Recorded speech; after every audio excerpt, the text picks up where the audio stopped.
Are you constantly upgrading your lifestyle like expenses when your income grows? It might seem harmless, but this is called actually lifestyle inflation. And I'm gonna share in this video why it's super crucial to understand how it works and what I do to kind of protect myself against lifestyle inflation. Hey, what's up guys? Welcome back to Michael's Millennial Money. Today I wanna talk about lifestyle inflation because I have run into so many people making $2, $3, up to $4, even $500,000 in United States, and these people are still broke. Actually, I have heard lifestyle inflation like 4 years ago. Dave Ramsey was explaining how it works and how we should protect ourselves, that it's actually one of the biggest problems that people who start to make good money are facing actually. And I didn't understand it. How can you do it? Because you make all these six figures and but then you see these people, especially when I'm in the United States, they have a new house, multiple houses, multiple cars,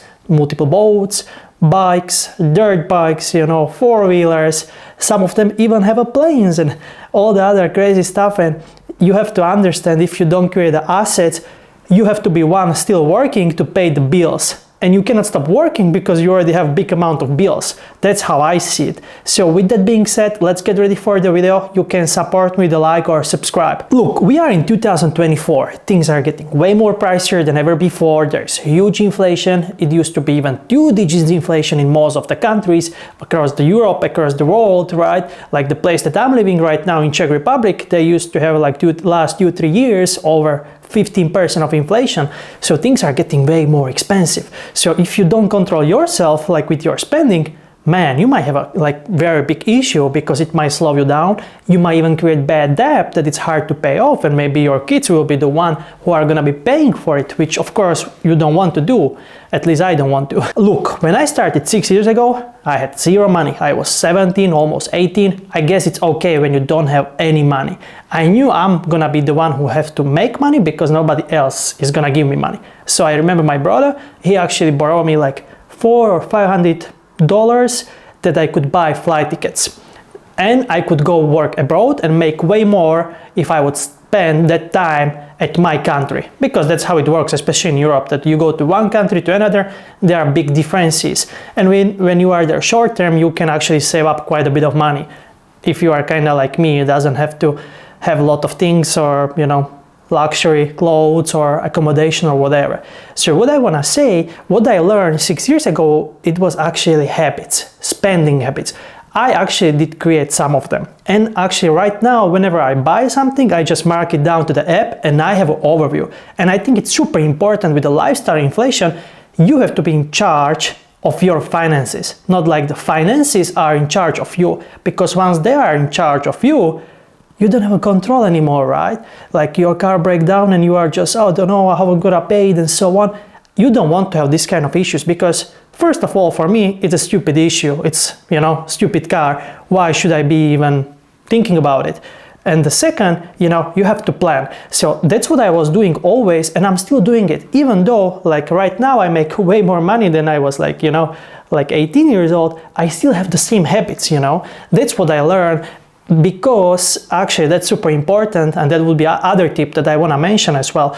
But I actually learned it because I had so many people in my surroundings that actually lose money, made millions, like literally millions of euros or dollars, broke today, counting every penny. Things didn't work out, which is okay. I understand it doesn't work out always. The hardest thing in life that might happen to you is actually you don't want to go from up, like upper, to lower, right? You want to go from down, small place, and slowly upgrading your life and everything. That's great. That's ideal that you can do. That's what I'm trying to do right now as well. But the worst thing is that can happen that you have a certain standards and then you are gonna lose, let's say, all these things physically. So you have cars, houses, you are gonna lose them. It's way harder even for mentality. You might see all these people who just lost their minds when they went broke and so on. So I knew I cannot do it. It cannot happen to me.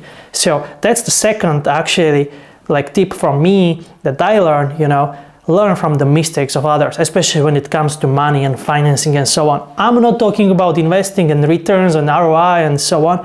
I'm talking about bad examples, if you don't have any bad examples, maybe it's super good already for you that you have good like surroundings like of people around you. But always have in mind you might lose money. It doesn't mean if you make money today you are gonna make them next week, next years, and so on. So that's how I approach it. So let's go for the third one that helps me quite a bit with the lifestyle inflation, how to avoid it. It's actually, I'm not spending time with the people.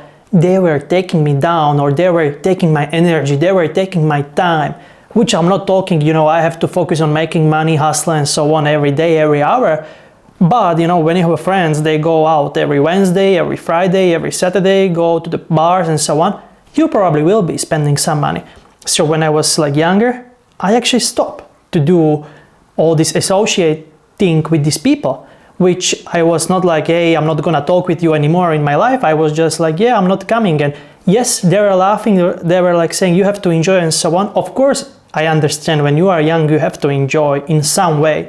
But these days, with all these YouTube and TikToks and all the other social media, it's just out of the proportion. You see 18 years old buying Bugattis and so on, which is cool, good for them, right? But you cannot copy it, right? You cannot think like that always. That's how I see it. I'm not saying it's correct. That's how I'm like doing it as well. So always when you have a people you think they are taking you down, just you don't have to spend time with them. How I see it, it's like I don't owe anyone anything, right? So if you think I owe you something or whatever, you are not correct, right? So what I want to say, there is no one in the world that I have to be friend with if I don't want to. Yes, it might be maybe selfish or whatever, but I don't want to be with the people that are literally taking my energy. Like energy, I figured out it's very important because you might be young, but if you don't have energy, it's like you are old, right? They are saying, he's 60 years old, but he's not here already 40 years. You know what I mean? That he's actually just, doing all right or not, improving already for 40 years. So that's actually super important for me. And even right now, like I try to pick who I'm gonna meet, why, and so on. And just, I want to have some reasons because I can tell you, coming from small village, you don't find so many people that are thinking about health, maybe about investing, improving, going to university, going to travel, going to make money, start a business, and so on. Very important for me. Then the fourth tip, how I'm trying to avoid actually lifestyle inflation, is I have a rewards for my successes. So it's not like when I start to make more money, like almost every year I make more and more. It's not like I try to spend more and more. I just try to spend maybe, 5% more, 3% more, whatever. I don't even know exact number. But when I buy an apartment, I like to buy gold chain, right? Right now I have 3 gold chains. They are thick, not expensive, but you know what? I like it because it was for the hard work. And every single time I'm in the gym and, taking and changing the clothes, I see it, or every morning, and it just kind of reminds me that, yeah, I'm progressing because I have 1 more chain and so on. Of course, I'm not gonna add more because then I would look like a bit different, which I don't want to, right? Because recently I just bought 2 apartments, right?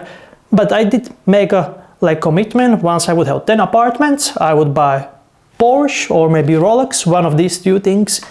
Probably I would buy Porsche because I really like it. I want to buy this Taycan, so never had anything like that. So, and I'm a big fan of electric car. If you are following this channel for a while, right? So I want to say that I have a rewards for myself. I'm not like the guy, like I invest everything and I don't enjoy. No, actually I do enjoy, but I have a rules, right? So my cost of living and everything is the same last couple of years. So I don't need to upgrade. I don't see any reason why should I upgrade just because I make more money. I mean, of course, one day I will, but there is no need yet. So having some rewards for my successes helps me quite a bit. It helps me that I will enjoy it, and then I would say mentally it helps as well that, I know I'm on the good way, I'm progressing and so on. And still, like real estate for me, it's just fun, it's not like my biggest portion of the portfolio, not really, I just like to put money over there to be more safe with my investing and so on, because then I do other investments that, investments that are a bit more riskier, like the crypto and so on. I'm big on crypto, very bullish. I was just recently reading like Palm Beach report over 20 pages, and so I try to put quite a bit of time, and I pay all these groups that I can be like inside the groups, and I can like kind of learn from all these people and so on. And it's investment, and I like it, I enjoy it, and we'll see how it goes. I want to say, like, real estate is not just one thing I do as well. So have it in mind, you know, goals, rewards, it's important for me, or should be even for some of you if you want to avoid lifestyle inflation. But guys, I guess that's it. Lifestyle inflation, I think most important it is, you know, learn about it, have some goals, you know, have some strategies and so on. That would help you a lot, because if you don't have to think about your processes, it's good, you know. Sometimes I like to do that, you know. I notice like a lot of people, they are very successful, they have everything like kind of scheduled before, and they know what are their actions gonna be. Of course, sometimes you have to take decisions, but I notice people who are actually maintaining businesses and so on, which you don't understand how is that possible, like time-wise, I notice they are very well organized and so on. So I would say being organized is important, and very important for me was that learn from the people they actually didn't manage all these things, right? Like, unfortunate for me, it was even in my family, so I guess you can learn from it. You know, I don't want to kind of be worrying about the food and so on. And you know what, it's so stupid in this world, like how I don't want to say easy, but very like things are doable in this life overall. Like, I'm not saying being millionaire it's very doable, because I haven't done it, but I feel, you know, make a couple $100, couple $100,000, it's doable, you know, throughout the years, even being young with no knowledge or so on. So having in mind that, guys, everything is possible, and let's get ready for 2024. We are in almost middle of year, and crypto is right now like bit down or freezing. I think it's gonna be a bit bored time right now on the crypto market, but I think US elections will play again big player over there. With that being said, thanks for watching, and until next time, see you.